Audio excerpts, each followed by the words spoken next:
গল্পটা আমার কাছে যেভাবে এসেছে আমি ঠিক সেভাবেই পড়ছি। লিখেছেন, আসসালামু আলাইকুম জসু ভাই, আশা করি আল্লাহর অশেষ রহমতে আপনি এবং সকল শ্রোতা বন্ধুরা অনেক ভালো আছেন। আমার নাম গালিব আবরার। সঙ্গত কারণে আমার ঠিকানাটা বলতে পারছি না। আমি একজন প্রবাসী বাংলাদেশি, বর্তমানে মালদ্বীপে অবস্থান করছি। অনেক দিন পর আবারও আপনাদের মাঝে ফিরে আসতে পেরে সত্যি অনেক বেশি ভালো লাগছে। যতই দিন যাচ্ছে ভৌতিকতা এগিয়ে যাচ্ছে তার আপন গতিতে। অনেক কর্মব্যস্ততার মাঝেও আমি নিয়মিত আপনার অসাধারণ উপস্থাপনায় প্রতিটা এপিসোড শুনেছি। আজ আমি আপনাদের সাথে আমার লেখা গল্প সাইলেন্ট গল্পের প্রথম খণ্ড শেয়ার করতে যাচ্ছি। এই গল্পের লেখক আমি নিজে, গালিব আবরার। তাহলে আর কথা না বাড়ি সোজা গল্পে চলে যাই। সাইলেন্ট পর্ব 1। আমি কথা বলার শক্তি হারিয়ে ফেলি একটা অনাকাঙ্ক্ষিত দুর্ঘটনার কারণে। ওই একটা ঘটনা আমার জীবনকে সম্পূর্ণরূপে এলোমেলো করে দেয়। আমি আমার স্বাভাবিক জীবন এবং পরিবার থেকে অনেকটা দূরে চলে যাই। সময়টি ছিল 2018 সাল। সিলেটের শাহজালাল মাজারে গিয়েছিলাম। এই প্রথমবার গিয়েছিলাম। বাসে করে যেতে প্রায় রাত 12টা বেজে গেল। মাজারের কাছে একটা হোটেলে উঠলাম। ফ্রেশ হয়ে রাতের খাওয়া দাওয়ার করার জন্য বের হলাম। খিদায় যেন পেটটা জ্বলে পড়ে যাচ্ছে, কিন্তু তেমন কোনো হোটেল পেলাম না। এত রাতে একটা হোটেল খোলা পেলাম। তারা সব হিসাব কিতাব করে এখনই হোটেল বন্ধ করবে। আমি কি বললাম, ভাই কিছু খাবার হবে কি? আমি অনেক দূর থেকে এসেছি, আস্তে আস্তে রাত হয়ে গেল, তো আশেপাশে কোনো দোকানও তো খোলা নেই। কাউন্টারে বসে থাকা লোকটা বলল, আমরাও তো হোটেল বন্ধ করে ফেলছি, এখন তো কিছু করার নাই। বাসায় যাওয়ার জন্য কিছু খাবার দিয়েছিলাম, আপনি চাইলে সেটা নিতে পারেন, কিন্তু দাম কিন্তু ডাবল দিতে হইব। আমি বললাম, দাম নিয়ে চিন্তা নেই, আমি ডাবল দিয়ে দিচ্ছি আপনাকে, খাবারটা প্যাক করে দেন না। লোকটা উঠে ভেতরে গেল। কিছুক্ষণ পর এসে একটা পার্সেল ধরিয়ে দিল আমার হাতে। আমি দাম চুকিয়ে পার্সেলটা নিয়ে আবারও হোটেলের দিকে চলে গেলাম। আমার রুমটা 4 তলায়। লিফট না থাকার কারণে সিঁড়িটা বেয়ে উঠছি। মোবাইলটা চাপতে চাপতে উঠছি। হঠাৎ মনে হলো আমার পেছনে কেউ আসছে আমার সাথে। তাড়াতাড়ি করে পেছনে তাকিয়ে দেখলাম কেউ নেই সেখানে।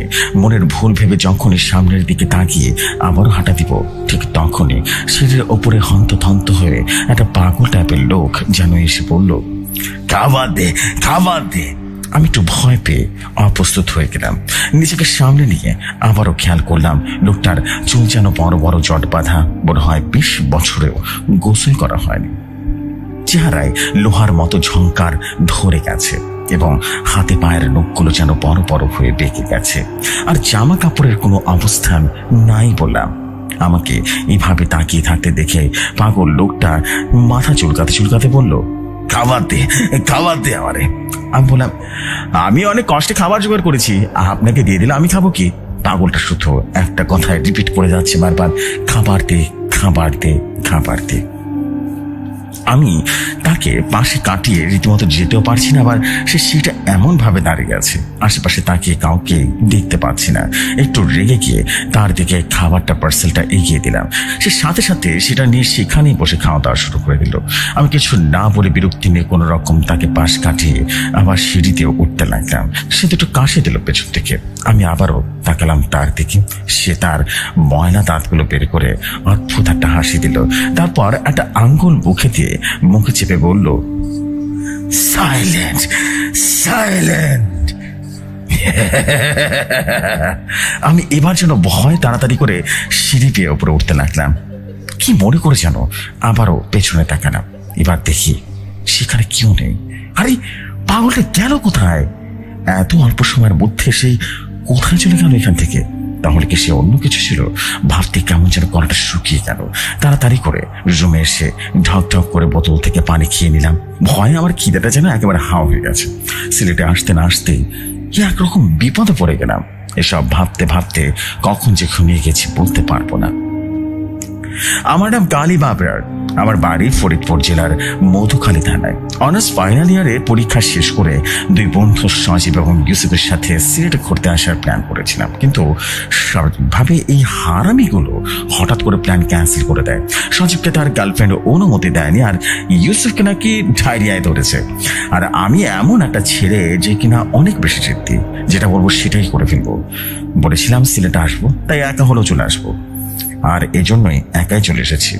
আমার শখগুলো আমি কারোর সাথে ভেস্তে দিতে চাই না। হঠাৎ ঘুমের মাঝে মনে হলো আমার মাথায় কে যেন হাত বুলিয়ে দিচ্ছে। আমি তাড়াতাড়ি করে উঠে বসে পড়লাম। মোবাইলের দিকে তাকিয়ে দেখলাম রাত 3:56 বাজে।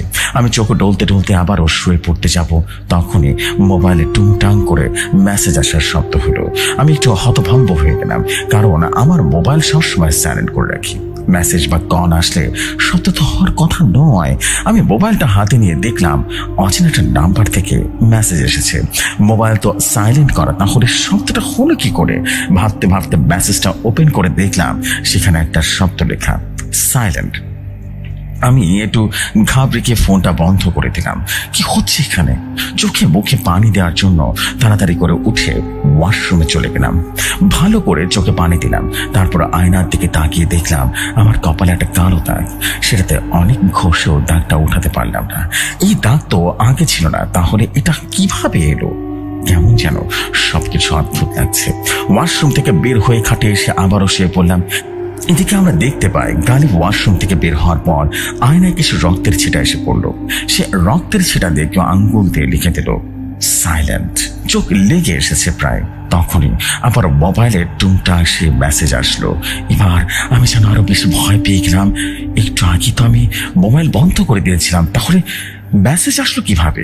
আমি কাঁপা কাঁপা হাতে মোবাইলটা হাতে নিয়ে দেখলাম মোবাইলে একটা ভিডিও চলছে। সেখানে একটা লাল রঙের প্রজাপতি উঠছে। এইটা কিভাবে হতে পারে? মোবাইলটা হাতে নিয়ে তাড়াতাড়ি করে ভিডিওটা বন্ধ করে কেটে দিলাম। দেখলাম একটা মেসেজ শো করছে, আর এটা তো সজীবের মেসেজ। আমি মেসেজটা ওপেন করে দেখলাম সজীব লিখেছে, আমি আগামীকাল আসছি দোস্ত, সিলেটে আসছি। গার্লফ্রেন্ড অনুমতি দিয়েছে, তুই যে হোটেলে উঠেছিস সেটার নাম আমাকে টেস্ট করে দিস। আমি আগামীকাল আসছি। আমি কোনো রিপ্লাই করলাম না। আমার মাথায় তখন অন্য চিন্তা, বন্ধু মোবাইল করলো কিভাবে? আর ওই প্রজাপতির ভিডিও আসলো কোথা থেকে? আমার মোবাইলে ওই রকম কোনো ভিডিও ছিল না কখনো। মোবাইল সাইলেন্ট থাকার পরেও মেসেজের শব্দটা হয় কিভাবে? কিছুই যেন মাথায় ঢুকছে না। এবার মোবাইল সাইলেন্ট কেটে দিয়ে জেনারেল মোডে দিয়ে আবার ঘুমিয়ে গেলাম। এক ঘুমে সকাল হয়ে গেল। জানালার পর্দা ভেদ করে সূর্যের আলো এসে আমার চোখে পড়েছে। ঘুম থেকে উঠে ফ্রেশ হয়ে বেরিয়ে পড়লাম রুম থেকে, এবং রাতের ঘটনাগুলো প্রায় যেন ভুলে গিয়েছিলাম। হোটেলে গিয়ে নাস্তা সেরে নিলাম। হোটেলে আমার পেছনের টেবিল থেকে একটা মেয়ে কণ্ঠ যেন ভেসে আসলো। সে হয়তো কারোর সাথে ফোনে কথা বলছে। ওই বাড়িতে আমি আর কখনো যাবো না, কখনো না। আমাকে আমার মতো ছেড়ে দাও তোমরা, কখনো তোমাদের সামনে মেয়ের পরিচয় নিয়ে দাঁড়াবো না। এই বলে মেয়েটা ফোন কেটে ফুপিয়ে ফুপিয়ে কান্না করতে লাগলো। আমি পেছনে তাকিয়ে দেখলাম শ্যাম বর্ণের একটা মেয়ে গোলাপি রঙের 3 পিস পরে আছে, সাথে একটা ব্যাগ। বোঝা যাচ্ছে বাড়ি থেকে পালিয়ে এসেছে। মেয়েটা শ্যাম বর্ণের হলেও চেহারায় অদ্ভুত একটা মায়া আছে। প্রথমে দেখাতেই সে যে কোনো ছেলে যেন খায়ের হয়ে যাবে। সরাসরি কথা বলতে গেলে হয়তো বা আমাকে চোর বাটপারও ভাবতে পারে, তাই অন্য একটা আইডিয়া আসলো মাথায়। আমি ফোনটা বের করে এমনি এমনি কানে দিয়ে মেয়েটাকে শুনিয়ে শুনিয়ে বলতে লাগলাম, তুমি কি ভেবেছিলে বাবা? হ্যাঁ, আমি তোমাদের মতো ওই দাঁত উঁচা পেতনিটাকে বিয়ে করে নেব? হ্যাঁ, আমারও কিন্তু একটা পছন্দ অপছন্দ আছে, সেটা তুমি একবারও জানতেও চাওনি আমার কাছে। তাই আমি আমার কিছু না বলে কিন্তু বাড়ি থেকে চলে এসেছি, পালিয়ে এসেছি। আর ওকে খোঁজার চেষ্টা করো না, আর আমার মতো আমাকে থাকতে দাও। তখনই ফোনের রিংটা যেন বেজে উঠলো। আমি একটু ইতস্তত বোধ করে দেখলাম সজীব ফোন করেছে। মেয়েটার দিকে তাকিয়ে দেখলাম রাগান্বিত দৃষ্টিতে আমার দিকে তাকিয়ে আছে। আমি বলদের মতো দাঁত বের করে যেন ফোনটা রিসিভ করে বললাম, আর পুত, ফোন দেওয়ার সময় পাইলি না রে। কি একটা কাঁচা শরম পেলাম রে মেয়েটার কাছে। ওপাশ থেকে সজীব বললো, মেয়েটা আমার কোন মেয়েটার কথা বলতেছোস? ওইখানে গিয়ে কাউরে পটাইছিস নাকি? হ্যাঁ মামা, করস কি বাইরে ভাই? আমি আসতেছি, দাঁড়া, হোটেলের নামটা বল তাড়াতাড়ি, আসতেছি। আমি বললাম, তোর জন্য পটাতে পারলাম কোথায়? সব জায়গায় ঘাপলা করিস তুই, ফোন রাখ। এই বলে ফোনটা রেখে হোটেলের নাম ওকে টেক্সট করে দিলাম। পেছনে তাকিয়ে দেখি মেয়েটা নেই। আরে এইখানে তো ছিল, গেল কোথায়? আশপাশে তাকিয়ে কোথাও যেন খুঁজে পেলাম না। ধুর, হারিয়ে ফেলাম নাকি? তাড়াতাড়ি করে হোটেল থেকে বের হয়ে রাস্তার এপাশ ওপাশ দেখতে লাগলাম। কিন্তু মেয়েটাকে আর কোথাও খুঁজে পেলাম না। মনটাই যেন খারাপ হয়ে গেল। আস্তে আস্তে হেঁটে শাহজালালের মাজারের উদ্দেশ্যে প্রবেশ করলাম। কবুতরগুলো যেন দানা নিয়ে এসেছিলাম আসার সময়। সেগুলো কবুতরকে খাইয়ে পুকুরের দিকে চলে গেলাম। বড় বড় মাকড় মাছ দেখে ভালোই লাগলো। চারপাশে আরো অনেক মানুষ, সবাই যে যার মতো ঘোরাফেরা করছে। হঠাৎ খেয়াল করলাম পুকুরের পানিতে আমার প্রতিচ্ছবি, পাশে আর একটা অচেনা মুখ দেখা যাচ্ছে। সে একদম আমার পাশে দাঁড়িয়ে আছে, কিন্তু পাশে তাকিয়ে কাউকে দেখতে পেলাম না। আবারও পুকুরের পানি এদিক ওদিক তাকালে শুধু প্রতিচ্ছবি দেখতে পেলাম। মনের ভুল ভেবে সেখান থেকে আবারও হাঁটতে হাঁটতে হযরত শাহজালাল রাদিয়াল্লাহু আনহুর কবরের দেখার জন্য ওপারে গেলাম। কবরের কাছে গিয়ে দেখলাম অনেক মানুষ সেখানে আসা যাওয়া করছে। সেখানে মহিলাদের যাওয়ার নিষেধ ছিল। আমি কি দাঁড়াতে কবরের অন্য পাশ থেকে একটা লোক আমার দিকে তাকিয়ে অন্তত একটা হাসি দিয়ে এক আঙ্গুল দিয়ে মুখটা চেপে ধরলো, মানে সে আমাকে চুপ করে থাকতে বলছে। আমি কোনো কিছুই বলছি না, তাহলে চুপ হবো কেন? তখনই মনে পড়লো রাতের সেই পাগলটার কথা। ও ঠিক এভাবে মুখে আঙ্গুল দিয়ে বলেছিল, সাইলেন্ট। আমি একটু ভয় পেয়ে গেলাম। তাড়াতাড়ি করে সেখান থেকে চলে আসলাম। নিচে আসতে হঠাৎ আমার চোখ গেল আবারও সে মেয়েটার উপরে। দূরে একটা জায়গায় এসে বসে আছে। আমার মন তো খুশিতে যেন নেচে উঠলো। এবার আর তাকে হারানো যাবে না। আর তার দিকে এগিয়ে যেতে লাগলাম। তখনই হঠাৎ কোথা থেকে যেন সেই পাগল লোকটা আমার সামনে লাফিয়ে পড়লো। হঠাৎ পাগলটা আমার সামনে আসাতে আমি যেন চমকে গিয়ে নিচে পড়ে পড়লাম এবং হাতের প্রচন্ড পরিমাণে ব্যথা পেলাম। হঠাৎ করে হাতে ডলতে ডলতে বললাম, ওই মিয়া, আপনি আবার আছেন এখানে? কাল রাতে আপনার সাথে দেখা হওয়ার পর থেকে আমার সাথে অদ্ভুত অদ্ভুত ঘটনা ঘটতেছে। আপনি কি চান আমার কাছে? লোকটা তখন জট পাথা দাঁড়িয়ে যেন চুলকাতে চুলকাতে বললো, 100 টাকাতে গামছা কিনবো। আমি যেন একটু বিরক্ত হয়ে বললাম, আমি আপনাকে জিজ্ঞেস করেছি কি? হ্যাঁ, আপনি আসলে কে? আমার কাছে কি উদ্দেশ্যে এসেছেন বলেন? কিন্তু লোকটা সে একই কথা বলছে, 100 টাকা দিয়ে গামছা কিনবো। আমি রেগে গিয়ে মানি ব্যাগ থেকে বের করে 200 টাকা দিলাম আর বললাম, 100 টাকায় ভালো গামছা পাবেন না, এইটা নিয়ে একটা ভালো গামছা কিনে নিন, আর আমার সামনে আসবেন না বলে দিলাম। লোকটা হেসে দিয়ে 100 টাকা ফেরত দিয়ে বললো, আমার 100 টাকা লাগবো, দরকার বেশি টাকা আমি রাখি না, মনে তো ঘুষ নেয় না। আমি তার কথায় কান না দিয়ে মেয়েটার দিকে তাকাতে দেখে সেখানে নেই। আর আবারও হারিয়ে ফেললাম নাকি মেয়েটাকে। কোথায় চলে গেল? মেয়েটার উপর ভীষণ রাগ উঠলো। আমি তাকে কিছু বলতে যাব, আর তার আগে সে আমার দিকে যেন মুষ্টিবদ্ধ করে হাত এগিয়ে দিয়ে বলল, এটা রাখ তোর কাছে। আমি বললাম, কি এটা? সে আর কিছুই বললো না, হাসি মুখে মুষ্টিবদ্ধ হাতটা এগিয়ে দিয়ে তাকিয়ে আছে। আমি হাত বাড়ালে তার মুষ্টি থেকে একটা সুন্দর আংটি আমার হাতে দিল। আংটির উপরে অংশটায় আরবিতে ছোট্ট ছোট্ট করে কিছুটা লেখা আছে। আমি বললাম, এটা কিসের আংটি? পাগলটা যেন বলল, এইখান থেকে সোজা ফরিদপুর চলে যাবে, সে তোর বাড়ি। পথে কোনো জায়গায় থাকবি না, সোজা চলে যাবি। আমি বললাম, আরে কি আশ্চর্য, আমি চলে যাবো কেন? আমি তো মাত্র গতকালই আসলাম, কয়েকদিন থেকে ঘোরাফেরা করে তারপর যাবো। আপনার আংটি আপনার কাছে রাখেন, আমাকে আর বিরক্ত করেন না। পাগলটা আবারও সে আগের মতো মুখে আঙ্গুল চেপে বলল, সাইলেন্ট, যা বলছে তাই কর। আমি আংটির দিকে তাকিয়ে বললাম, এটা তো অনেক পুরনো আংটি, এটা দিয়ে আমার কোনো কাজ নেই, আপনি রাখেন। এই বলে সামনে তাকাতে দেখি, ও মা, পাগলটি নেই। এতটুকু সময়ের ভিতরে কোথায় চলে গেল? আশেপাশে তাকিয়ে কোথাও যেন তাকে দেখতে পেলাম না। কি হচ্ছে এগুলো? মানুষগুলো চোখের পলকে কোথায় গায়েব হয়ে যাচ্ছে, এবং মেয়েটাও হঠাৎ হঠাৎ করে চোখে পড়ে আবারও গায়েব হয়ে যায়। কি মনে করে আংটিটা হাতে নিয়ে পড়ে ফেললাম, আর তারপর মাজার থেকে বের হয়ে যাব। ঠিক তখনই আমার সেই মেয়েটাকে দেখলাম কবুতরগুলোকে দানা ছিটিয়ে ছিটিয়ে দিচ্ছে।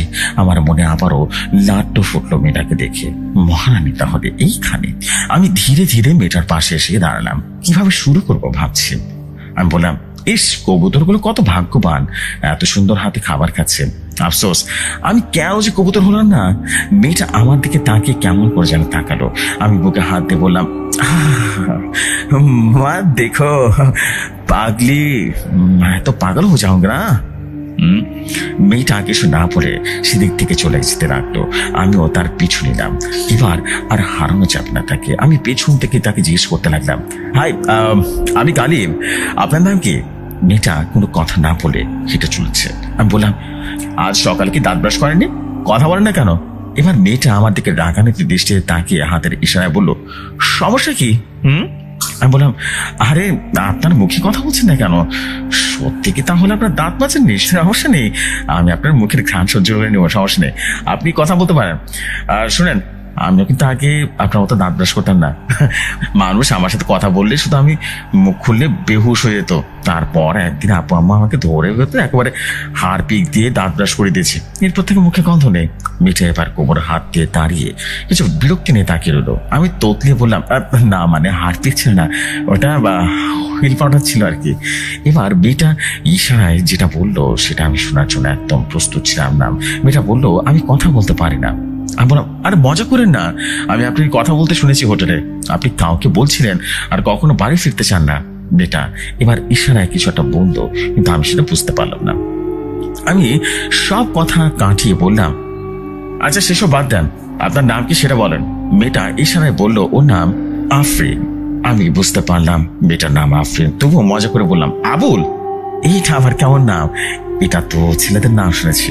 মেয়েটা এবার একটু রেগে গিয়ে ইশারায় লিখতে চাইলো, আর আমি থামিয়ে দিয়ে বললাম, থাক থাক, বুঝেছি, আমি বুঝেছি আপনার নাম আফরিন, তাই তো? আফরিন আর কিছু বললো না, আবারও হাঁটার দিল সামনের দিকে। আমি তার পিছু নিতে যাব, এমন সময় দেখি পেছন থেকে কেউ একজন ডাক দিল, ওই গালিব্বা। আমি পিছনে তাকে দেখলাম সজীব 32টা দাঁত বের করে এগিয়ে আসছে আমার দিকে। আমি এবার সামনের দিকে তাকিয়ে দেখি আফরিন নামের সেই মেয়েটা আবারও হারিয়ে ফেলেছি। আবার কোথায় হারিয়ে গেল? সজীব এসে যেন আমাকে জড়িয়ে ধরে বললো, আরে বাবা চলে এসেছি তো, এখন তুই বন্ধু মিলে উড়া ধরা ঘোরাফেরা করবো, বুঝতে পারলি? কিন্তু তুই কোনো বের কথা বলছিস না? হ্যাঁ, সে করে পড়ে ফেলেছিস নাকি? তার বাড়ি কোথায় বল, সত্যি করে বল। আর কার সাথে এসেছিস সে এখানে? বাবা কি করে? বোনাস নাকি? আমার একটু পরে দে না রে ভাই। আমি যেন ওর মুখ চেপে দিয়ে বললাম, আরে সাইলেন্ট, এত কথা বলিস কেন ভাই? তোর জন্য দ্বিতীয়বারের মতো মিটার হারাই ফেললাম। একটু আগে আমার সাথে ছিল, কথা বলতেছিলাম, তুই পিছন থেকে ডাক দিলি, প্যাঁচ লাগাই দিলি রে ভাই।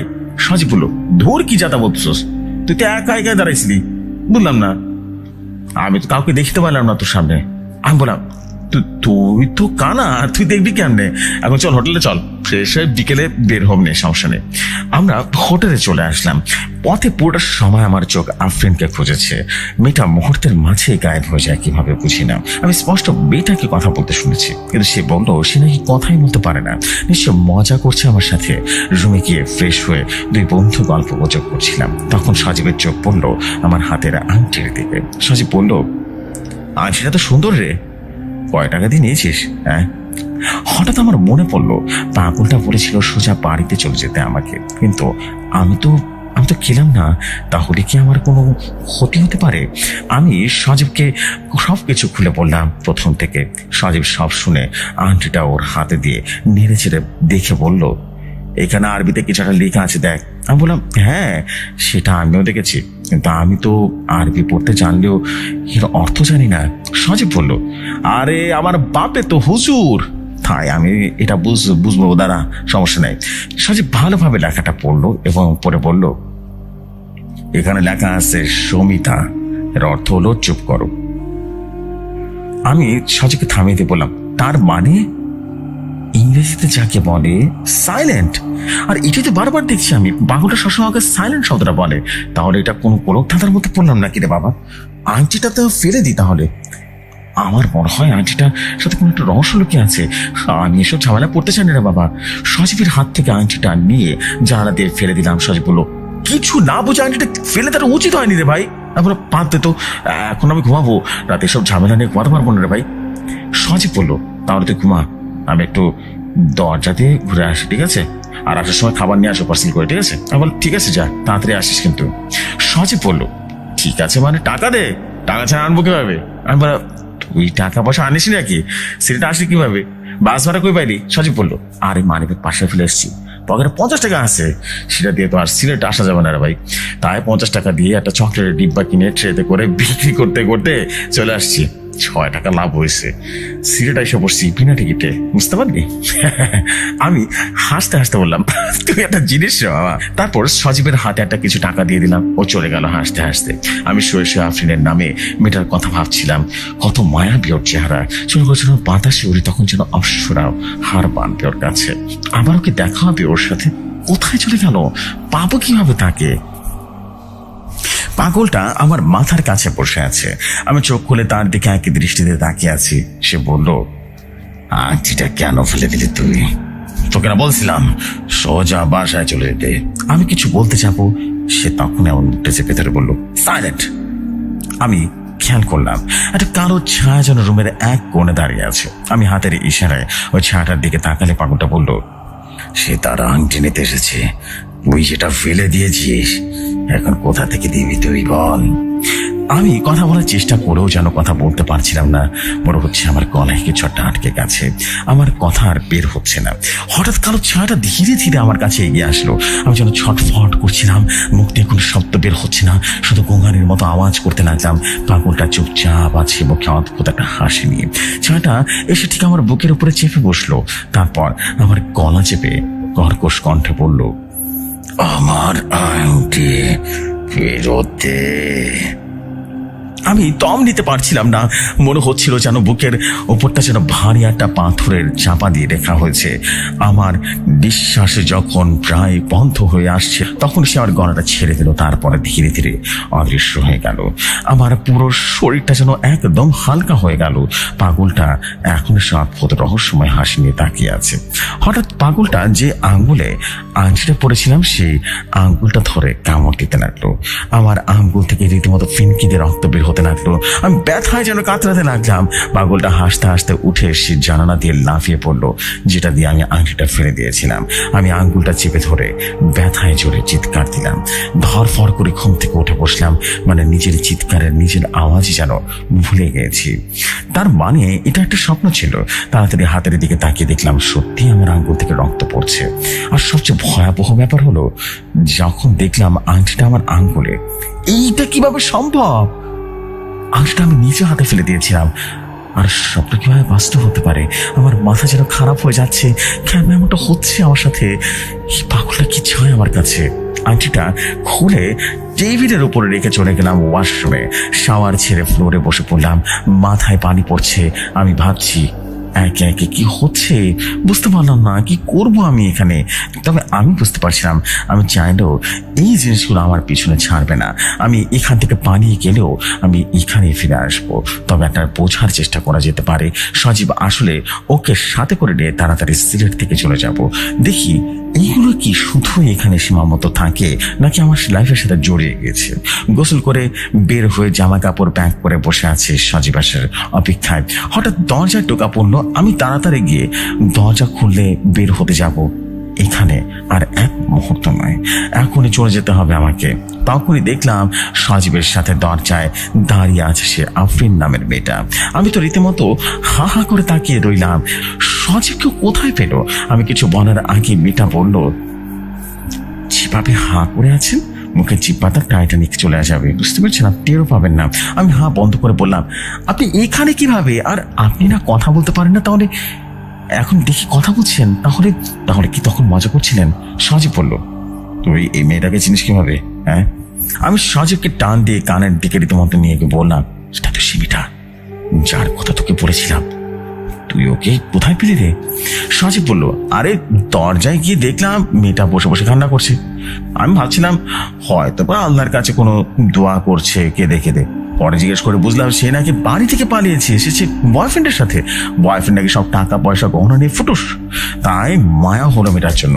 মেয়েটা রাগান্বিত হয়ে বললো, ওই মিয়া, আমি আপনাকে কখন বলেছি বয়ফ্রেন্ডের জন্য পালিয়ে এসেছি? আপনি ফালতু কথা বলার জায়গা পান না। সাজে বললো, আরে বোঝেন না কেন, গল্প বানালে তো পাবলিকের ভালোবাসা আর সিম্প্যাথি বেশি পাবেন, বোঝেন নাই? সাথে আমারও। মেয়েটা তখন বললো, আমার কারো সিম্প্যাথির দরকার নেই, আমি যাচ্ছি।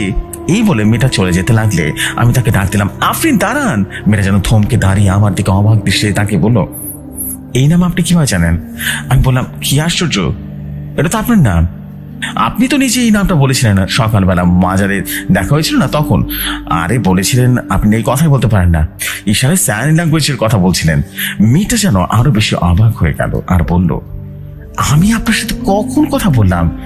আর আমার নাম আফরিন না, আমার নাম আতিয়া। আফরিন আমার ছোট বোনের নাম। আর আফরিন সত্যি সত্যি বোমা ছিল, কথা বলতে পারতো না ও। আমি যেন হতভম্ব হয়ে গেলাম মেয়েটার কথা শুনে। সবকিছু যেন মাথার উপর দিয়ে যাচ্ছে। মেয়েটার রুমে নিয়ে আসলাম। মেয়েটা বলল, তার খুব খিদে পেয়েছে। সজীব আসার সময় খাবার পার্সেল করে নিয়ে এসেছিল, সেটাই 3 জন মিলে খেয়ে নিলাম। খেতে খেতে মেয়েটাকে জিজ্ঞেস করলাম, আচ্ছা আপনি যদি আতিয়া হন তাহলে আপনার বোন আফরিন কোথায়? মেয়েটা তখন বলল, আফরিন কয়েক মাস আগে নিখোঁজ হয়ে যায়। অনেক খুঁজেও আমরা আমার বোনকে আর খুঁজে পাইনি। কয়েকদিন আগে আমার মোবাইলে টুংটাং করে বেজেছিল। যদি সময় আসে আমার মোবাইলে সাইলেন্ট মোড হয়ে থাকে, মেসেজটা ওপেন করে দেখি না অচেনা নাম্বারে কেউ লিখেছে কিনা। Silent car crying in the garden, please help her। মেসেজটা দেখে আমি তাড়াতাড়ি করে সেখানে অচেনা নাম্বারে কল করলাম, কিন্তু সেটা বন্ধ ছিল। আমি ঠিক বুঝতে পারছিলাম না সাইলেন্ট গার্ড বলতে আমার বোনকে বোঝানো হয়েছে। আর টি গার্ডেন তো শুধুমাত্র সিলেটেই আছে। মা বাবাকে এই বিষয়টা জানালে তারা তেমন একটা গুরুত্ব দেয়নি।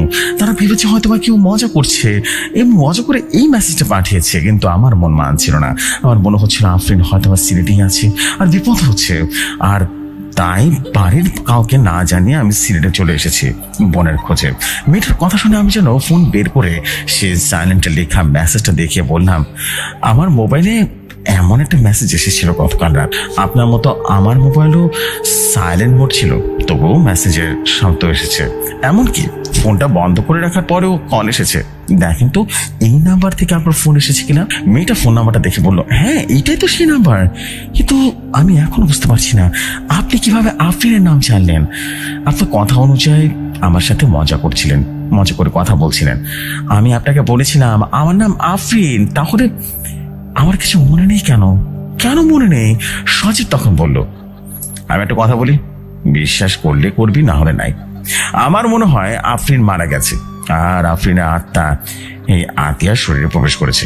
তাই সে কখনো আফরিনের হয়ে আবারও কখনো আতিয়ার হয়ে থাকে। আতিয়া বলল, চুপ করেন, কি সব আবল তাবল কথা বলছেন আপনি? আফরিন মারা গেছে মানে কি? এসব কথা যদি আবার বলেন না আপনার নকশা কিন্তু বদলে দিব আমি। আমি বললাম, একদম ঠিক কথা বলছে, আবল তাবল কথা বলে তো একেবারে তোর নকশা বদলে দিব। এইটা নাটক সিনেমা নাকি একজনের আত্মা আরেকজনের শরীরে প্রবেশ করবে? সজন বিড়বিড় করে বললো, এমন ভাবে রেট করতেছিস তোরা মনে হয় যেন আমি তোদের কাছে 40 আর দাওয়াত খাইছি রে ভাই। যা আর কথাই বলবো না। আতিয়া খাওয়া শেষ করে চলে গেল ওয়াশরুমে। আমি সহজে ফিসফিস করে বললাম, তুই ঠিকই করেছিস, আমার মনে হয় মেয়ের সাথে আফরিনের আত্মা প্রবেশ করেছে। সজীব আমার দিকে রাগান্বিত দৃষ্টিতে তাকিয়ে রইল। আমি বললাম, আরে ওর সাথে তার না মিলালে ওকে পটাবো কিভাবে ভাই, বুঝিস না কেন? প্রায় অনেকক্ষণ হয়ে গেল আতিয়া ওয়াশরুম থেকে ফিরে আসছে না। আমি সজীবকে বললাম, কিরে খাবার কোনো হোটেল থেকে এনেছিস বলতো? খাবার ঠিক আছে নাকি? হ্যাঁ, মেয়েটার পেট খারাপ হয়ে গেছে মনে হয়। সজীব কিছু বলতে যাবে তখনই ওয়াশরুম থেকে আতিয়া চিৎকার ভেসে আসলো। আমরা তাড়াতাড়ি করে ডাক দিলাম, কি হয়েছে আপনার? দরজাটা খুলুন না। কিন্তু ওপাশ থেকে আর কোনো শব্দ আসছে না। সজীব বলল, মেয়েটা মনে হয় জ্ঞান হারিয়ে ফেলেছে, দরজাটা ভাঙতে হবে তাড়াতাড়ি করে। আমি বললাম, এইটা কি তোর বাপের বাড়ি যে ভাঙচুর করবি? হ্যাঁ, দরজা ভাঙলে জরিমানা দিতে হবে কিন্তু। তারপর আবারও ডাক দিলাম, আতিয়া দরজা খুলুন, কি হয়েছে আপনার? সজীব হালকা করে দরজায় ধাক্কা দিয়ে দেখলো সেটা খোলা আছে। তবুও ধীরে ধীরে উঁকি মারলাম, যেহেতু সে একজন মেয়ে, ভেতরে কি অবস্থা আছে জানি না। দরজায় যখন পুরো খুললাম তখন আমরা দুজনে যেন হতভম্ব হয়ে গেলাম। ভেতরে আতিয়া ছিল না। সজীব তাড়াতাড়ি করে ভেতরে ঢুকে খুঁজতে লাগলো গোপন কোনো দরজা আছে কিনা সেখানে। মেয়েটা গেল কোথায়? যদি সে ওয়াশরুম থেকে বের হয়ে মেইন দরজায় গিয়ে বেরিয়ে যেত তাহলে অবশ্যই আমাদের ক্রস করে তারপরে যেতে হতো, কিন্তু সে যায়নি। তার মানে ওয়াশরুম থেকে বের হয়নি। তাহলে সে গেলটা কোথায়? সজীব বলল, আমি বলছিলাম ওর মাঝে একটা আত্মা আছে, নিশ্চয়ই আত্মা তাকে নিয়ে গেছে। আমি সজীবের কথার কোনো জবাব দিলাম না। হঠাৎ চোখে পড়লো পানির বেসিনে হালকা কিছু চুলের গুচ্ছ দেখা যাচ্ছে। আমার চোখ পড়তেই চুলগুলো যেন ভেতরে চলে গেল। মনে হলো কেউ যেন টান দিয়ে সেটা নিয়ে গেল। মনের ভুল ভেবে ওয়াশরুম থেকে বের হয়ে সজীবকে বললাম, আর থাকা যাবে না, এখানে থাকা যাবে না, চল আমরা এখনই চলে যাব। সজীব বলল, কই যাবি? মাত্র তো আসলাম সিলেটে। আমি বললাম, বেঁচে থাকলে জীবনে আরো অনেকবার আসতে পারবো রে ভাই, এখন সবকিছু কেমন যেন অদ্ভুত লাগছে আমার কাছে, তাড়াতাড়ি চল। সজীব আর কথা পারাও না। আমরা দুজনেই হোটেল থেকে চেক আউট করে সে ইঞ্জিন নিয়ে চলে গেলাম রেল স্টেশনে। হঠাৎ করে মনে হলো সে আন্টিটা হোটেলের টেবিলের উপরে ফিরে এসেছে। ভালোই হয়েছে, ওই আন্টিটা আর পাগলামি সব কিছু মিলে এখান থেকে চলে গেলে সবকিছু ঠিক হয়ে যাবে। টিকিট কেটে ট্রেনে উঠে পড়লাম। কিছুক্ষণ পর ট্রেন চলতে শুরু করলো। হঠাৎ আমার মাথায় একটা জিনিস আসলো, গতকাল থেকে আমার ফোনের সজীবের কল ছাড়া আর কোনো কল আসেনি বা মেসেজও আসেনি। কেউ ফোন না দিলে আমার মা অবশ্যই ফোন দিয়ে খোঁজ নেওয়ার কথা একবার হলো তো অবশ্য কথা। ফোনটা বের করে দেখলাম সবই তো ঠিক আছে, তাহলে কারো কল আসছে না কেন? এটা সজীবকে জানলেও সে বলল, এত চিন্তা করিস না তো, ফোন আসেনি তাতে কি, এখন তো বাড়িতে যাচ্ছিস, গেলেই সমস্যা দেখা হবে। আমি তেমন গুরুত্ব না দিয়ে ট্রেনের জানালা দিয়ে বাইরে তাকালাম। হঠাৎ আমার চোখে পড়লো আতিয়া নামের মেয়েটি হাত নাড়িয়ে আমাকে বিদায় জানাচ্ছে। সজীবকে ডাক দিয়ে দেখতে নিলেই মেয়েটা কোথায় যেন গায়েব হয়ে গেল। মনের ভুল ভেবে আবারও বসে রইলাম। কখন যে চোখ লেগে এসেছে আমি টেরই পাইনি। আমি চা বাগানে হন্যে হন্যে করে দৌড়াচ্ছি আর খুঁজে যাচ্ছি। হঠাৎ করে পেছন থেকে কেউ আমার নাম ধরে ডাক দিল, গালিব, কি করছো তুমি? আমি পেছনে তাকিয়ে দেখলাম পাগলটা দাঁড়িয়ে আছে, তার পেছনে দাঁড়িয়ে আছে আতিয়া। আমি কিছু বলতে যাবো, তখনই পাগলটা বলল, আসো, আমার সাথে আসো। এই বলে সে হাঁটা দিল। তার পেছনে আতিয়াও যেন হাঁটা শুরু করলো। আমি মন্ত্রমুগ্ধের মতো তাদের পেছনে পেছনে যেতে লাগলাম। চা বাগানের আঁকা বাঁকা রাস্তা ধরে হেঁটে চলছি তাদের সাথে। কিছুক্ষণ পর তাদের এক জায়গায় গিয়ে থামলো এবং পাগলটা আমাকে উদ্দেশ্য করে বলল, এই জায়গাটা ঘুরে দেখো তো, এখানে কি আছে? আমি দেখলাম সেই জায়গাটা খুব নরম ছিল, মনে হচ্ছিল এখানে কিছু একটা পুঁতে রাখা আছে। আমি তার কথা মতো ওই জায়গাটা মাটিগুলো রীতিমতো সরিয়ে দিয়ে দেখতে পেলাম একটা মানুষের মাথার কলি আর কিছু হাড়গোড় আছে। সবচেয়ে বেশি ভয় পেয়ে গেলাম যখন দেখলাম হাড়গোড়ের মাঝে হাতের আঙুলের সে আংটিটা, মানে এই কঙ্কালটা যার, এই আংটিটাও তার। আমি যখন পেছনে তাকিয়ে জিজ্ঞেস করতে যাব কঙ্কালটা কার, তখন দেখলাম সেখানে কেউই নেই। না পাগলটা আছে, না আতিয়া নামে সে মেয়েটা আছে।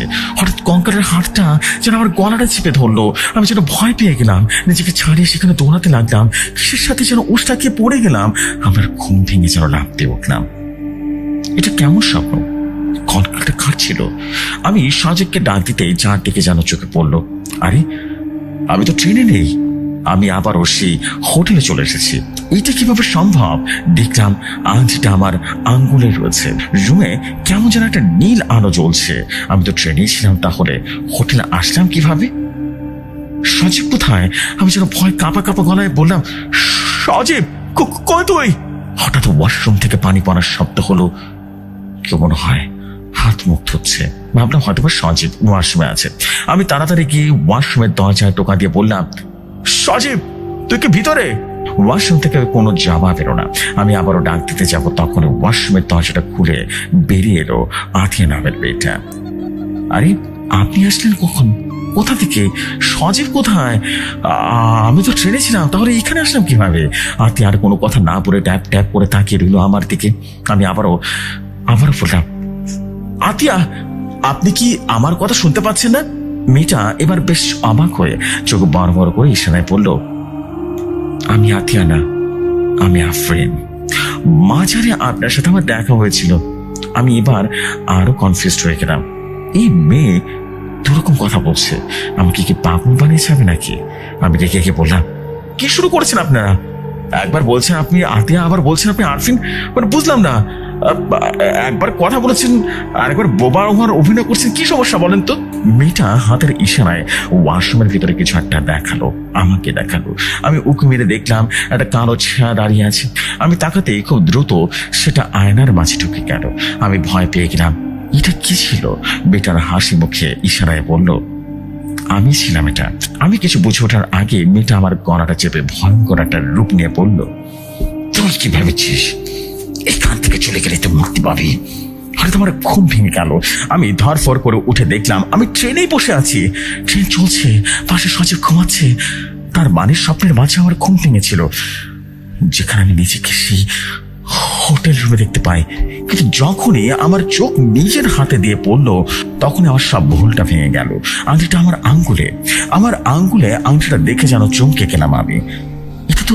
এটা তো হোটেলে রেখে এসেছিলাম। তাহলে কি সত্যি আবার হোটেলে গিয়েছিলাম নাকি? কিন্তু এটা তার স্বপ্ন ছিল। কি হচ্ছে এখানে? সজীবের দিকে তাকিয়ে দেখলাম ও ঘুমাচ্ছে হেলান দিয়ে। ওর মুখটা কেমন যেন ফ্যাকাশ হয়ে গেছে। আমি ওর হাতে টাচ করে ডাকতে লাগলাম, সজীব ওঠো। কি ওর হাত এত ঠান্ডা কেন? আমি হাত সরিয়ে নিয়ে ডাকতে লাগলাম, সজীব কি হয়েছে তোর? সজীব যেন ধর ফরিয়ে উঠে বসলো আর বললো, কি হয়েছে, চলে এসেছে নাকি? আমি স্বস্তির নিঃশ্বাস ফেলে বললাম, না রে এখনো পৌঁছায়নি, একটা ভয়ঙ্কর ব্যাপার ঘটে গেছে তো। তারপর আমি স্বপ্নের কথা ওকে বললাম আর হাতের আংটিটাও দেখালাম। সজীব কোনো রিয়াক্ট না করে হাই তুলে বললো, হয়তো বা আসার সবাই তুই নিজে পড়ে ফেলেছিস, বুঝছিস, মনেই নেই তো, চিন্তা করিস না তো, বাসা গেলে সব ঠিক হয়ে যাবে। তাই আমিও ভাবলাম হয়তো বা সত্যি আসার সময় আংটিটা আমি আসলে পরে নিয়েছিলাম। মাথা থেকে সব ঝেড়ে ফেলে বললাম, তোর গার্লফ্রেন্ড মুস্কানের কি খবর? সেটা আসার পর একবার তো ফোন দিল না, অন্য সময় তো শুধু দৌড়ের উপর রাখে ধরে।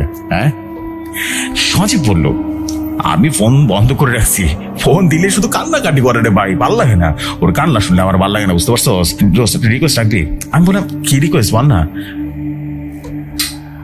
ট্রেন থেকে নেমে সোজা মুস্কানের বাসে যাবি, ওকে ওকে বলবি কান্নাকাটি না করতে।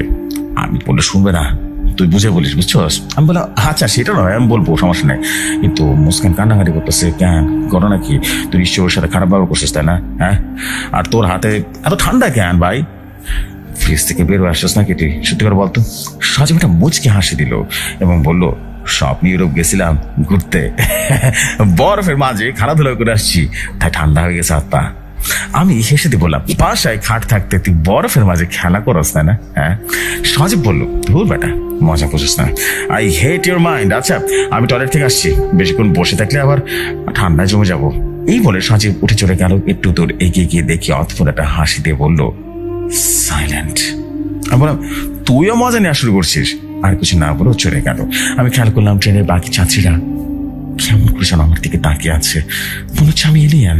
আমি তেমন কোনো গুরুত্ব না দিয়ে আংটিটা হাত থেকে খুলে আবারও ট্রেনের জানালাতে ফেলে দেবো ভাবলাম।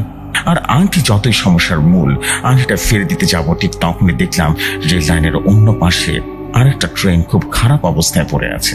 দেখে বোঝা যাচ্ছে বড় কোনো অ্যাক্সিডেন্ট করেছে সেটা। হঠাৎ চোখ গেল আতিয়া নামের একটা মেয়ের দিকে, সেটা ইশারা করে বলছে আংটিটা না ফেলতে। মেয়েটার মুখ দেখে বোঝা যাচ্ছে সে আমার কাছে সাহায্যের জন্য আসছে বা সাহায্যের কোনো একটা বিষয় চায়। কিন্তু আমি তো এখনো মেয়েটার হাব ভাব কিছুই বুঝতে পারছি না। সে আফরিন নাকি আতিয়া, কথা কি বলতে পারে না নাকি? ট্রেন যত দ্রুত জায়গাটা পার করে দিল, মেয়েটাকে আর দেখলাম না সেখানে। আংটিটা ফেলে দিতে গিয়ে রীতিমতো কিছু একটা চিন্তা করতে লাগলাম, সেখানেই রেখে দিলাম। আর সজীব এখনো আসছে না কেন? টয়লেটে কি ঘুমিয়ে গেল নাকি? এদিকে ট্রেন কমলাপুর রেল স্টেশনে চলে এসেছে প্রায়। আমি উঠে গেলাম টয়লেটের দিকে, গিয়ে দেখলাম টয়লেটটা একদম ফাঁকা। তাহলে সজীব কোথায়?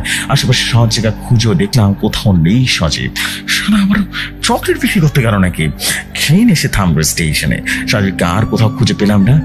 গেল কোথায় চলতি ট্রেন থেকে? কিছুই বুঝতে পারলাম না। আমিও নেমে গেলাম, সজীবকে খুঁজতে লাগলাম। তখনই আমার ফোন যেন বেজে উঠলো। দেখলাম মা কল দিয়েছে। আমি কলটা রিসিভ করতে মা বললো, কি রে তোর ফোন 2 দিন ধরে বন্ধ ছিল কেন? ঠিক আছে তো তুই? আমি অবাক হয়ে বললাম, আমার ফোন বন্ধ মানে? ফোন তো চালু ছিল। আমি আরো ভাবছিলাম তুমি কেন ফোন দাও না, এই জন্য। মা বললো, আল্লাহ জানে কি হয়েছিল, তো অনেকবার ফোন দিছিলাম, ঢোকে না তো। আমি তো খুব চিন্তায় পড়ে গেছিলাম। সজীবের এতটুকু বলতে ফোনটা কেটে গেল। মা সজীবকে কিছু একটা বলতে চাচ্ছিল। আমি কলটা ব্যাক করলাম, কিন্তু মায়ের ফোন বন্ধ আসছে। কয়েকবার চেষ্টা করে কল আসলো না। মা সজীবকে নিয়ে কিছু বলতে চাইলো। এদিকে সজীবও ট্রেন থেকে নেমে কোথায় যেন হাওয়ায় মিলে গেল। কি হচ্ছে কিছুই বুঝতে পারছি না। হঠাৎ মনে পড়লো সজীব আমাকে মুস্কানের সাথে দেখা করতে বলেছিল। আমি আর কিছু না ভেবে ফরিদপুরের উদ্দেশ্যে বাসে উঠে পড়লাম। বাস চলা শুরু করলো। হাইওয়ে ধরে বাস আপন গতিতে ছুটে চলছে। খারাপ কিছু হয়েছে সেটা বুঝতে পারলাম। সজীব এভাবে চলতি ট্রেন থেকে উধাও হয়ে যাওয়া কোনো স্বাভাবিক বিষয় নয়। বাসে তেমন যাত্রী নেই, অনেকে সিট ফাঁকা পড়ে আছে। আমার পাশে কেউই বসেনি। হাত পা ছড়িয়ে দিয়ে হেলান দিয়ে রীতিমতো শুয়ে পড়লাম। প্রায় সন্ধ্যা গড়িয়ে এসেছে। আমার চোখ বন্ধ করে থাকতে কখন যে ঘুমিয়ে পড়েছি বলতে পারি না। এবার আমি নিজে সেই পাগলকে খুঁজলাম। মাজারে গিয়ে এদিক ওদিকে ছুটি করলাম, পাগলটাকে খুঁজে বেড়াচ্ছি, কিন্তু কোথাও খুঁজে না পেয়ে একটা জায়গায় মাথা নিচু করে বসে পড়লাম। কিছুক্ষণ পর একজন মনে হলো যে আমার মাথায় হাত পড়ে দিচ্ছে। আমি তাড়াতাড়ি করে মাথাটা উঠিয়ে তাকিয়ে দেখলাম পাগলে তার কালো দুটো দাঁত বের করে হাসছে। আমি কিছু না বলতে সে আমার দিকে এসে বসলো আর বলল, কি হয়েছে? অনেক চিন্তিত দেখাইতেছে তোমার। আমি বললাম, আমার সাথে কেন এমন করছেন আপনি? কি চান আমার কাছে? পাগলটা বলল, দেখো ছেলে, এক হলো আত্মার জগৎ, আর এক হলো জীবিত মানুষের জগৎ। এই দুই জগতের মাঝখানে অনেক পাতলাটা দেয়াল আছে। সব আত্মা যেমন সে দেয়াল দেয়াল পার করে পৃথিবীতে ফিরে আসতে পারে না, তেমন জীবিত মানুষ সে দেয়াল পার করে আত্মার জগতে আসতে পারে না। খুব কম মানুষের কাছে যাদের আত্মা এসেছে সাহস চায়, তাদের মধ্যে অপূর্ণ ইচ্ছা পূর্ণ করতে চায়, তাদের মাঝে তুমি একজন। আফরিন নামের মায়াটা বোমা মায়াটার সাথে অনেক বড় অন্যায় হয়েছে, সে তোমার সাহায্য চায়, তুমি পারো তাকে সাহায্য করতে। আমি বললাম, কি হয়েছিল আফরিনের সাথে? পাগলটা একটা হাসি দিয়ে বললো, সেটা তোমার এই খুঁজে বের করতে হয়ে বসলে। এই আংটিটা ফেলে দিও না, এই আংটিটা তোমাকে খুঁজে বের করতে সাহায্য করবে আফরিনের সাথে কি হয়েছিল। আমি বললাম, তাহলে এখন আমার কি করা উচিত? পাগলটা একটা অদ্ভুত হাসি দিল আর বললো, Silent girl crying in the garden. আমার ঘুম ভেঙে গেল। উঠে নিজের চোখ টলতে টলতে দেখলাম বাস এখনো চলছে। রাত হয়ে গেছে। মেয়েটা আমার কাছে সাহায্য চায়। তার মানে সজীবের কথাই ঠিক, মেয়েটা মারা গেছে আর এখন তার বোনের শরীর থাকে, কিন্তু এটা তার বোন আতিয়া জানে না। যখন সে আতিয়ার শরীরে থাকে তখন আতিয়া কথা বলতে পারে না, কারণ আফরিন বোবা ছিল। এখন কিছুটা বুঝতে পারলাম। তাহলে আমি আবারও সিলেট ফিরে যাব মুস্কানের সাথে দেখা করে। আমি চাইলো আফরিন আর এই আংটি আমার কিছু ছাড়বে না, তাই আমি এটা শেষ করেই তবে ফিরব। বাস ফরিদপুর পৌঁছাতে পৌঁছাতে রাত প্রায় 12টা বেজে গেল। মুস্কানদের বাড়ি ফরিদপুর সদরে ছিল। আমি হেঁটে সেখানে রওনা দিলাম। চিকন গলি ধরে হাঁটছি, হঠাৎ খেয়াল করলাম কয়েকটা কুকুর আমার পিছু নিয়েছে। আমি থামলে কুকুরগুলো যেন থেমে গেল। আবারও আমি হাঁটতে শুরু করলাম, তারাও হাঁটতে লাগলো। একটা অদ্ভুত লাগলেও তেমন একটা গুরুত্ব দিলাম না। হঠাৎ কানে একটা চুপচুপ করে আওয়াজ হলো, কিছু একটা খাচ্ছে মনে হলো। আমি থেমে গেলাম, পেছনে তাকিয়ে দেখলাম কুকুরগুলো নেই। খাওয়ার শব্দটা আশেপাশের ডাস্টবিন থেকে আসছে। আমি সেদিক দিয়ে গেলাম এবং ধীরে ধীরে গেলাম। কেমন একটা অদ্ভুত শব্দ যেন করে খাচ্ছে কিছু একটা। আমি ডাস্টবিনের সামনে গিয়ে দেখলাম একটা লোক উল্টো করে ঘুরে বসে ডাস্টবিনে করে রীতিমতো কিছু শব্দ করে খাচ্ছে। তার মুখটা দেখতে পাচ্ছিলাম না। ভাবলাম হয়তোবা ফকির মিসকিন কিছু একটা হবে, ক্ষুধায় ডাস্টবিন থেকে খাবার তুলে খাচ্ছে। সাহায্য করার উদ্দেশ্যে তাকে ডাক দিলাম, এই যে ভাই, এগুলো কি খাইতেছেন? হ্যাঁ, আমার সাথে আসেন, হোটেলে গিয়ে ভালো খাবার কিনে নিই। লোকটার মুখ খাওয়া বন্ধ করে যেন আমার দিকে তাকালো। আমি প্রচন্ড ভয়ে পিছিয়ে গেলাম। তার সারা মুখে রক্ত লেগে আছে। খেয়াল করে দেখলাম ও যেটা খাচ্ছে সেটা হচ্ছে একটা মৃত কুকুর। লোকটার রক্ত মাখা মুখে ভয়ঙ্কর একটা হাসি দিয়ে বলল, তাজা মাংসের স্বাদ অন্যরকম, খেয়ে দেখ। এই বলে হাতের একটা টুকরা যেন মাংস আমার দিকে এগিয়ে আসতে লাগলো। আমি সেখান থেকে দৌড় দিয়ে রীতিমতো পিছনে পড়ে গেলাম। লোকটা ভয়ঙ্কর ভাবে হাসতে লাগলো, আমার দিকে এগিয়ে আসতে লাগলো। আমি যেন ভয়ে চোখ বন্ধ করে ফেললাম। হঠাৎ মনে হলো সবকিছুই স্বাভাবিক, আশেপাশে কোনো শব্দ পাচ্ছি না। আমি ধীরে ধীরে চোখ মেরে তাকাতেই দেখলাম লোকটা যেন বিভৎস চেহারায় একদম আমার মুখের সামনে দাঁড়িয়ে আছে। আমি চিৎকার দিয়ে তাকে জোরে একটা ধাক্কা দিয়ে ফেলে দিলাম। কোনো মতে উঠে সেখান থেকে শরীরে পুরো শক্তি দিয়ে এক দৌড়ে অনেকটা দূরে চলে গেলাম। মুস্কানদের বাড়ি কাছাকাছি এসে দৌড়ের মাঝে পেছনে তাকিয়ে দেখলাম সে আমার পিছন নিয়েছে কিনা। দেখলাম কেউ আসছে না। তখনই সামনে কারোর সাথে ধাক্কা খেয়ে পড়ে গেলাম। তাকে দেখলাম সজীব দাঁড়িয়ে আছে। আমি হতভম্ব হয়ে গেলাম, কিন্তু তুই কোথায় ছিলি? ট্রেন থেকে হঠাৎ কোথায় উধাও হয়ে গেছিলি? সজীব বলল, আমি তো টয়লেট থেকে ফিরে তোকে পেলাম না, ট্রেন থেকে নেমেও তোকে পেলাম না, তুই কোথায় গিয়েছিলি? তোকে না পেয়ে আমি একা চলে এসেছি। আমি বললাম, ফাজলামো করে জায়গা পাস না তারা। আজ শোন, তুই সঠিক ছিলি তখন। আফরিন নামের মেয়েটা প্রবাস সত্যি মারা গেছে, তাকে সাহায্য করার জন্য আমাকে আবারও সিলেটে যেতে হবে। সজীব খুব শান্ত ভাবে বলল, সেটা তো আমি আগে জানতাম। আচ্ছা, সেটা না হয় যাওয়া যাবে, কিন্তু এখন কি মুস্কানের সাথে দেখা কর, ওকে কান্নাকাটি করতে মানা কর। ওর কান্নার জানে আমি সামনেও যেতে পারছি না। আমি যখন বললাম, তুই আমার সাথে আয়, দেখি তুই এমন কি আকাম করেছিস মেয়েটা কান্না করছে, বল, চল আমার সাথে চল। রীতিমতো সজীব বলল, আমি এখানে আছি, ওর কান্না থামলে আমি চলে আসবো, তুই ওকে গিয়ে বুঝিয়ে বল। আমি বললাম, ঠিক আছে তাহলে থাক, আমি গিয়ে দেখি কি হয়েছে। তোর গার্লফ্রেন্ড মানে তো আমারও গার্লফ্রেন্ড, তাই আমার দায়িত্ব আছে, তাই না? হ্যাঁ, সজীব বলল, হ্যাঁ আর পুত, সর এখান থেকে, আমার তোরা যা বলছি তাই কর, বুঝতে পারছস? হ্যাঁ। আমি হাসতে হাসতে চলে গেলাম মুস্কানদের বাসায়। সজীবের অদ্ভুত চাহনিতে তাকিয়ে আছে পিছন থেকে। আমি গিয়ে দরজার কলিং বেল চাপলাম। সজীবকে এখান থেকে স্পষ্ট দেখা যাচ্ছে, এক মনে কোনো নড়াচড়া করতে না পেরে তাকিয়ে আছে। এত রাতে কাউকে বিরক্ত করার কোনো ইচ্ছা ছিল না আমার, কিন্তু আমার হাতে সময় নেই। আমি এখান থেকে আবারও চলে যাব সিলেটে। এটা শেষ না করা পর্যন্ত আমার শান্তি হবে না। মুস্কানের মা হায় তুলতে তুলতে দরজা খুলে দিল। আমাকে দেখে বলে উঠলো, গালিব তুই এত রাতে? আমি বললাম, জি আন্টি। মুস্কান কোথায়? আন্টি মনটা খারাপ করে বলল, কান্না করতে করতে একটু আগে ঘুমিয়ে গেছে মেয়েটা। সজীবকে হারিয়ে পাগলের মতো হয়ে গেছে, কয়েকদিন ধরে খাওয়া দাওয়া সব বন্ধ করে দিয়েছে। আমি অবাক হয়ে বললাম, সজীবকে হারিয়ে মানে? বুঝলাম না। তখনই ভেতরের রুম থেকে মুস্কান বেরিয়ে এসে বলল, কি এসেছে আম্মু?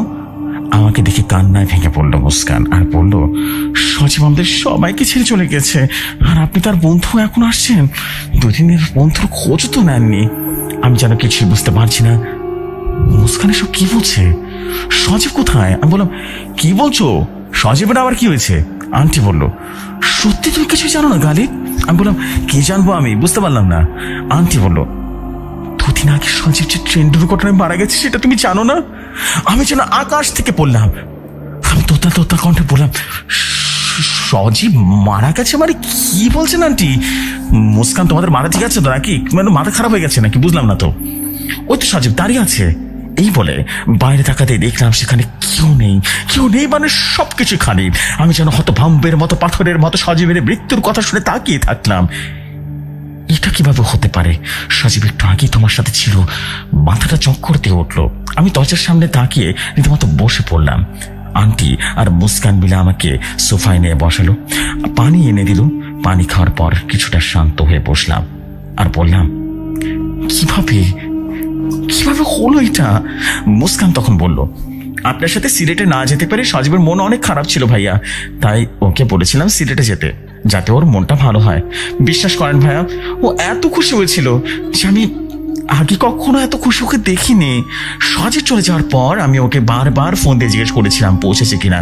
শেষবার যখন ওর সাথে আমার কথা হয় তখন বলেছিল ট্রেনে আছে, কিন্তু কিছুক্ষণ পর যখন আমি ওকে কল দিই তখন আর ওকে রিসিভ করে না, ওর ফোনটা রিসিভ করে না। আমার চিন্তা বাড়তে লাগলো। কয়েকবার ট্রাই করার পরও সজীব ফোনটা তুললো না। হঠাৎ আম্মু চিৎকার করে বললো, সিলেটকে আমি ট্রেন অ্যাক্সিডেন্ট হয়েছে, একটু আগে টিভিতে খবর দেখাচ্ছে। আমি আম্মুর কথা শুনে পাগলের মতো দৌড়ে গেলাম। সত্যি ভয়ঙ্কর একটা অ্যাক্সিডেন্ট হয়ে গেছে। আমি কান্না করতে করতে বারবার সজীবকে কল দিচ্ছিলাম, সজীব ফোনটা তুলছিল না। অনেকক্ষণ পর ফোনটা রিসিভ হলো। ও পাশ থেকে কি বললো, এই ফোনের মালিক ঘটনাস্থলে মারা গেছে, আপনি যদি তার পরিচিত হন তাহলে কেউ দয়া করে চলে আসুন। এটা শুনে সেখানে অজ্ঞান হয়ে পড়ে যায়। সজীব মারা গেছে, আমি কিভাবে মেনে নেব? ইতিমধ্যে সজীবের বাবাও খবরটা পেয়ে গেছে। আমি সবাইকে গিয়ে সজীবের সাদা কাপড়ে মোড়ানো লাশ নিয়ে বাড়ি ফিরে আসলাম। আমার দুনিয়াটা যেন থেমে গেল ভাইয়া। আমি কেন ওকে সিলেটে যেতে বললাম? আমি যদি জানতাম এমন কিছু হবে তাহলে নিজের হাতে ধরে রাখতাম। বিশ্বাস করুন। এতটুকু বলে মুস্কান আবারও কান্নায় ভেঙে পড়লো। আমি তো বিশ্বাসই করতে পারছি না, সজীব আর নেই। নিজের সবচেয়ে ভালো বন্ধু আমার সাথে মৃত্যুর পরও দেখা করেছিল। আমার চোখে যেন পানি বের হয়ে গেল। দুদিন আগে সব কথা যেন মনে পড়তে লাগলো বারবার। সজীব আমার সাথে হোটেলে ছিল, কিন্তু হোটেলের কাউন্টারে ছিল সজীবের কোনো ছবি বা আইডি কার্ড চায়নি। সজীব আতিয়া নামের মেয়েটাকে রুমে নিয়ে এসেছিল। মেয়েটা সজীবকে না চিনে ওর সাথে রুমে আসবে না, তার মানে আতিয়া সজীবকে চিনে। ট্রেনে ওঠার সময় আমার টিকিট চেক করলো, সজীবের ট্রেন চেক করার হয়নি। ট্রেনের বাকি যাত্রীরা আমার দিকে অদ্ভুতভাবে তাকিয়েছিল, তার মানে সজীবকে ওরা দেখতে পায়নি। এসে কেমন যেন সন্দেহের দৃষ্টিতে আমার দিকে তাকিয়েছিল। তারা ভেবেছে আমি একা একা কথা বলছি। সবকিছু মনে পড়তে লাগলো, আমার হাত পা যেন কাঁপতে লাগলো, আমি যেন একা একা কাঁদতে লাগলাম। আমি তখনই বুঝতে পারলাম সেই ট্রেনটা যেটা অ্যাক্সিডেন্ট করেছিল সেটাতেই সজীব ছিল। তখনও বুঝতে পারলাম না যে সজীব আর নেই। সজীব আমাকে কিছু বলতে চেয়েছিল। হঠাৎ আমার মনে পড়ে গেল সে পাগলের কথাগুলো। আত্মার জগৎ আর আমাদের জগতের মাঝে পাতলা একটা দেয়াল আছে, অপূর্ণ ইচ্ছা পূরণ করার জন্য। আর তারা মানুষকে দেখা দেয়। তাহলে কি সজীবের মৃত্যুর পেছনে অন্য কোনো কারণ আছে? ও কেন আমাকে দেখা দিল? আমি বললাম, সজীবের খবর কোথায় দেওয়া হয়েছে? আন্টি বলল, ওদের পারিবারিক কবরস্থানে দেওয়া হয়েছে। মুস্কান বারবার অনুরোধ করেছিল কবরটা যেন এখানে দেওয়া হয়, কিন্তু কেউ এটা শোনেনি। আমি বললাম, আন্টি আমি মুস্কানের সাথে একটু কথা বলতে চাই। আন্টি বলল, ঠিক আছে, ওকে একটু বুঝাও বাবা। মানুষ তো চিরকাল থাকে না, সবাইকে একদিন চলে যেতে হবে। কান্নাকাটি করলে সজীবের আত্মা অনেক কষ্ট পাবে। এই বলে আন্টি ভেতরের রুমে চলে যেতে লাগলো। আমি মুস্কানকে বললাম, এখন আমি এমন একটা কথা বলবো তোমাকে, যা শুনলে তুমি যেন বিশ্বাস করবে কিনা জানি না। সজীব 2 দিন আগে আমার সাথে ছিল, ওর মৃত্যু হয়েছে সেটা আমি জানতাম না, বিশ্বাস করো। এমনকি তোমাদের বাসায় আসার আগে ওর সাথে আমি কথা বলেছি, ও বাইরে দাঁড়িয়েছিল, বিশ্বাস করো। মুস্কান যেন হতভম্ব হয়ে গেল আর বলল, ভাইয়া কি বলছেন আপনি? তার মানে আপনি যা দেখছেন তার চোখের ভুল না? আমি বললাম, তুমি আবার কি দেখো? হ্যাঁ। মুস্কান বলল, আমিও সজীবকে দেখতে পাই দূর থেকে, কাছে যেতে অদৃশ্য হয়ে যায়। আমি তো ভেবেছিলাম এটা আমার বোনের ভুল, কিন্তু সজীব আপনার সাথে দেখা করেছে। আমি এটা শোনার পর বিশ্বাস করলাম সজীব কিছু বলতে চায়। আমি বললাম, এখানে কোনো কিছু নেই রে, আমাদের সব প্রশ্নের উত্তর সিলেটে আছে। একটা বোবা মেয়ে, তার বোন, একটা পাগল আর সজীবের মৃত্যু, সব যেন একই সুতোয় গাঁথা। আমাকে সিলেটে যেতে হবে, আমাকে সিলেটে যেতে হবে। মুস্কান বলে উঠল, এত রাতে সিলেটে কিভাবে যাবেন? কাল রাতে আপনার সাথে আমিও যাব, আমিও জানতে চাই সজীবের সাথে কি হয়েছে। আমি বললাম, তোমার আম্মু তোমাকে অনুমতি দিবে? মুস্কান তখন বলল, সেটা আমি দেখে নেব, সমস্যা নেই। তারপর মুস্কান আমাকে রুম দেখিয়ে দিল থাকার জন্য। আন্টিও তেমন কিছু বলল না। আমি ফ্রেশ হয়ে গিয়ে শুয়ে পড়লাম, কিন্তু কিছুতেই আমার আর ঘুম আসছে না। বারবার যেন সজীবের চেহারাটা ভেসে উঠছে। একটা পর্যায়ে বুঝতে পারলাম বাইরে থেকে কেউ আমার নাম ধরে রাখছে, কারিব, এখন তোর ঘুমানোর সময় না। আমি তাড়াতাড়ি করে উঠে গেলাম। জানালার পর্দা টেনে তাকিয়ে দেখলাম 3টা আপক দেখা যাচ্ছে। আমি চোখ পরিষ্কার করে ভালো করে তাকাতেই বুঝতে পারলাম 3 জনের মধ্যে একজন হচ্ছে সজীব, আরেকজন আঠিয়া নামের মেয়েটা, অন্যজন সে পাগলটা। তারা আমাকে হাতের ইশারায় ডাকছে। আমি যেন ভয় পেলাম না, তাড়াতাড়ি করে উঠে বাইরে চলে যেতে গেলাম। গিয়ে দেখলাম কেউ নেই সেখানে। আমি চিৎকার করে ডাকতে লাগলাম, সজীব কই তুই? সামনে আয় না। আশেপাশে তাকিয়ে কিচ্ছু দেখতে পেলাম না। আমি আরো জোরে জোরে চিৎকার করতে লাগলাম। চিৎকার শুনে মুস্কান এবং আন্টি দুজনেই বেরিয়ে এলো। আমাকে জিজ্ঞেস করলো কি হয়েছে। তারা দুজনেই খুব ভয় পেয়ে গেল। আমি বললাম, আমার এখন সিলেটে যেতে হবে, এখন আমার ঘুমানোর সময় না। কিছু একটা ভুল তো হয়েছে, সেটা সমাধান না করা পর্যন্ত আমার ঘুম হারাম হয়ে যাবে। মুস্কান তার আম্মুর কাছে অনুমতি চাইলো আমার সাথে যাওয়ার জন্য। প্রথমে সোজা না করে দিলেও পরে রাজি হয়ে গেল। আন্টি জানে আমি অনেক ভালো ছেলে, আমাকে নিজের ছেলের মতো দেখে। আর মুস্কান আমার বোন, তাই নিজের গাড়ি চাবি এনে দিল আমাকে আর বলল আমার মেয়েকে সহি সালামতে ফিরিয়ে আনবে। বাবা, আমিও আন্টিকে কথা দিলাম, বন্ধুকে হারিয়েছে, বন্ধু রেখে যা, ওর সবচেয়ে বড় স্পেশাল মানুষটার কোনো ক্ষতি হতে দেব না আমি, চিন্তা করবেন না। মুস্কান আর আমি গাড়ি নিয়ে রওনা হয়ে গেলাম সিলেটের উদ্দেশ্যে। রাত তখন প্রায় 4টা বাজে। মুস্কান গাড়ির পেছনের সিটে বসেছে, আমি ড্রাইভ করছি। মাথায় তখন একটাই চিন্তা, সজীবের সাথে কি হয়েছে, সজীব আতিয়াকে কিভাবে চেনে। হঠাৎ দেখলাম একটু সামনে একটা লোক গাড়ি থামানোর জন্য ইশারা করছে। আমি গাড়ি না থামিয়ে স্পিড আরো বাড়িয়ে দিলাম, তাকে কাটিয়ে চলে গেলাম। মুস্কান তখন বলল, লোকটা হয়তো বা কোনো বিপদে পড়েছে ভাইয়া, গাড়ি থামিয়ে তাকে জিজ্ঞেস করা উচিত ছিল। আমি বললাম, একটু পরেই বুঝতে পারবে কেন গাড়িটা থামাইনি আমি, গাড়ি দ্রুত গতিতে চলছে। একটু পরেই আবার সেই লোকটি গাড়ি থামানোর জন্য ইশারা করছে। এবারও আমি তাকে কাটিয়ে দ্রুত চলে গেলাম। মুস্কান অবাক হয়ে বলল, এটা কিভাবে হলো ভাইয়া? আমি বললাম, এটা সেই লোক যাকে একটা ডাস্টবিনের মৃত কুকুরকে খুবলে খুবলে খেতে দেখেছিলাম, তাই তাকে দেখে আমি বুঝে গিয়েছিলাম। হঠাৎ মুস্কান চিৎকার করে উঠলো, ভাইয়া সামনে! আমি কিছু বুঝে ওঠার আগে সাদা কাপড় পরা কাউকে রাস্তার মাঝখানে দাঁড়িয়ে থাকতে দেখলাম। গাড়ির গতি বেশি থাকার কারণে ব্রেক করার আগে তার উপরে উঠিয়ে দিলাম। রাস্তার এক সাইডে কোন রকম গাড়ি থামিয়ে তাড়াতাড়ি করে দেখলাম সেই রাস্তার মাঝখানে উপর হয়ে পড়ে আছে। মুস্কান বলল, ভাইয়া আমার ভয় করছে, সে মারা যায়নি তো আবার? তাহলে তো আমাদের মামলা খেয়ে যাবো আমরা। আমি মুস্কানকে অভয় দিয়ে তার দিকে এগিয়ে গেলাম। তার মুখটা যেন দেখা যাচ্ছে না, কিন্তু এইটা বুঝতে পারছি যে সে একটা মেয়ে। আমি ধীরে ধীরে তার দিকে এগিয়ে উল্টে দিলাম আর শক্ট হয়ে গেলাম। আরে আতিয়া নামের সে মেয়েটা, এই মেয়েটা এখানে আসলো কিভাবে? এই মেয়েটা তো এখানে আসলো কিভাবে? মুস্কানকে বললাম, এই মেয়ের নাম আতিয়া, আর সজীবের মৃত্যুর সাথে এই মেয়ের কোনো কোনো কানেকশন অবশ্যই আছে। আতিয়ার জ্ঞান ছিল না, তাই তাকে নিয়ে গাড়িতে উঠিয়ে বসে পড়লাম। মুস্কান পানি ছিটিয়া জ্ঞান ফেরানোর চেষ্টা করছে। আমি ভাবছি এই মেয়েটা এখানে আসলো কিভাবে, কি হচ্ছে কিছুই বুঝতে পারছি না। আমি গাড়িতে উঠে বসতে যাব, তখনই খেয়াল করলাম পাশের ঝোপের মাঝে কিছুটা নড়াচড়া করছে। আমি সেদিকে এগিয়ে গেলাম, ধীরে ধীরে ঝোপের লতা পাতা সরিয়ে দেখতে চেষ্টা করলাম এখানে কি আছে। তখন পেছন থেকে কেউ আমার কাঁধে হাত রেখে বলল, কি খুঁজছস গালিব? আমি পেছনে তাকিয়ে দেখলাম সজীব দাঁড়িয়ে আছে। আমি যেন আবেগে নিচে ধরে রাখতে পারলাম না, ওর ঠান্ডা বরফের মতো শরীরটা যেন জড়িয়ে ধরে বলতে লাগলাম, তুই আমাকে কেন জানাসনি? এই কথাটা আগে বলতো, কেন জানাসনি? সজীব বলল, জানালে তুই ভয় পেতি, তখন আর আমাকে এভাবে জড়িয়ে ধরতি না। আমি ওকে ছেড়ে দিয়ে বললাম, কি হয়েছিল তোর সাথে? এটা কি তোর শুধু অ্যাক্সিডেন্ট ছিল নাকি অন্য কিছু ছিল তোর পিছনে? সত্যি করে বলতো। হ্যাঁ সত্যি করে বল। সজীব তখন বলল, সেটা তো ভুলে গিয়েছি আমি, যেমনটা আফরিন ভুলে গেছে ও কিভাবে মারা গিয়েছিল। তোকে খুঁজে বের করতে হবে গালিব। মৃত্যুর পর দুনিয়াতে থাকাটা খুব কষ্টকর হয়ে যায় রে বন্ধু। প্রিয় মানুষগুলোর আহাচারি আর কান্নাগুলো দেখলে না নিজেকে আর ধরে রাখতে পারি না। আমাদের মুক্ত কর, তুই মুক্ত কর। আমি বললাম, কিভাবে শুরু করব, কোথা থেকে শুরু করব, কিছুই বুঝতে পারছি না তো। সজীব তখন বলল, চা বাগানের কোনো এক স্থানে আফরিনের দেহটা পুঁতে রাখা আছে, সেটা খুঁজে বের কর, তাহলে অনেক কিছুর উত্তর খুঁজে পেয়ে যাবি। আর হাতের আংটিটা কখনো হারাইস না রে, এটা তোকে রক্ষা করবে সবকিছু থেকে। আমি বললাম, ঠিক আছে তাহলে তাই করব। মুস্কানের সাথে দেখা করবি না? মেয়েটা তোর জন্য পাগলের মতো হয়ে যাচ্ছে রে।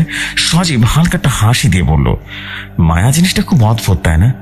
ভালো সবাইকে বাসা যায়, কিন্তু মায়া কিন্তু সবার প্রতি জন্মায় না। আমি আর মায়া বাড়াতে চাই না রে। এখন আমার জগৎ আর মুস্কানের জগৎ সম্পূর্ণ আলাদা হয়ে গেছে রে। তুই ওকে দেখে রাখিস রে, খেয়াল রাখিস ওকে।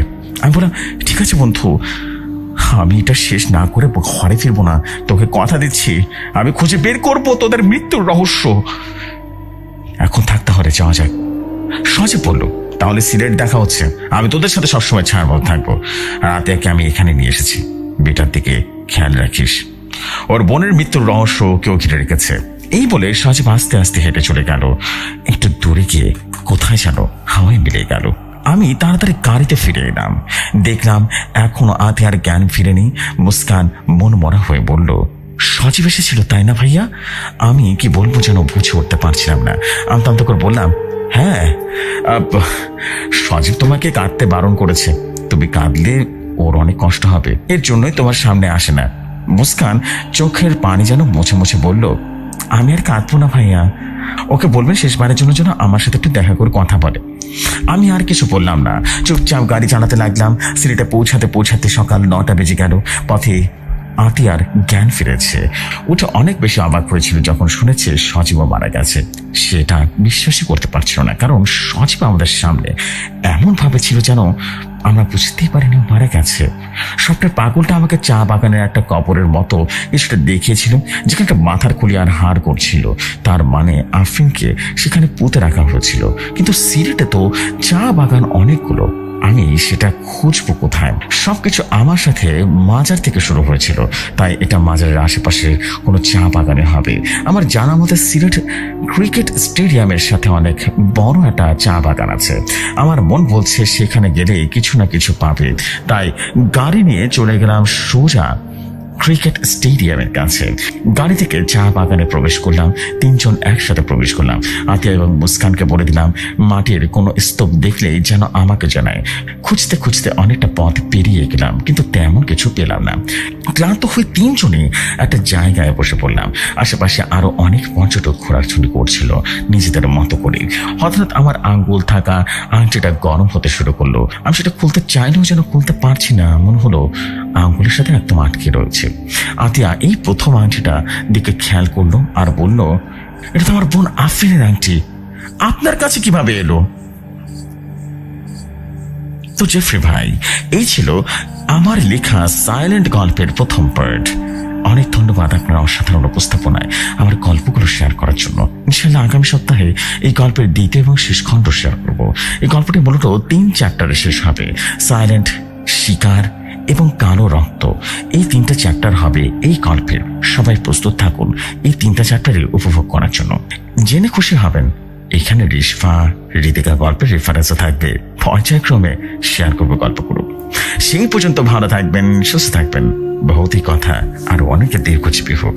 আসসালামু আলাইকুম। আমি গালিব আবরার বলছিলাম।